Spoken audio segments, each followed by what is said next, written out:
జగన్మోహన్ రెడ్డి తీసుకొచ్చిన land titling act పై ప్రజలంతా విస్మయానికి గురవుతున్నారు. ఒక్కొక్కరైతే భయపడుతున్నారు, బాధపడుతున్నారు. రానున్న రోజుల్లో మా పరిస్థితి ఇలానే నిబ్బరానికి గురవుతున్నారు. దాన్ని ఏ రకంగా చూడొచ్చంటారు? ఒకటి, జగన్మోహన్ రెడ్డి గారు ఒకప్పుడు ఈయన చట్టాలేంటో తెలుసా?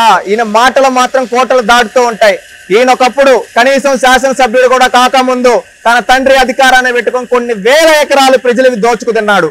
ఆ తర్వాత తాను ముఖ్యమంత్రి అయిన తర్వాత కొన్ని వందల ఎకరాలని పేద ప్రజల భూములన్నింటినీ వీళ్ళ పార్టీ నాయకుల చేత కబ్జా చేయించాడు. ఈ రోజు ఏ విధంగా అయిపోయిందంటే జగన్మోహన్ రెడ్డి గారి పరిస్థితి రాష్ట్రంలో జగన్మోహన్ రెడ్డిని ఒక దుర్యోధనులా పోలుస్తున్నారు.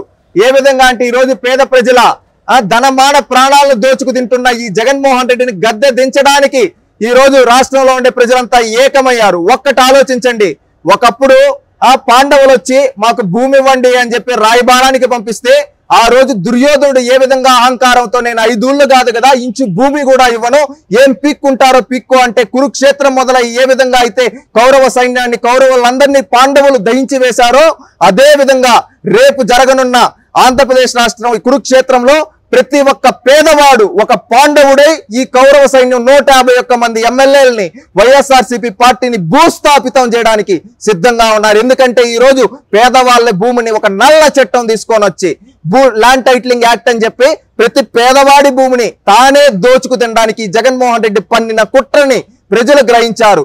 అందుకని నల్ల చట్టాలని చింపి జగన్మోహన్ రెడ్డి మొహానగొట్టి రేపు జరగనున్న సార్వత్రిక ఎన్నికల్లో జగన్మోహన్ రెడ్డి గారిని గద్దె దించి ఆ చట్టాన్ని రద్దు చేసుకుని వాళ్ళ భూముల్ని కాపాడుకోవడానికి ప్రతి పేదవాడు పాండవుడై ఈ 151 మంది వైసీపీ కౌరవుల్ని భూస్థాపితం చేస్తారు.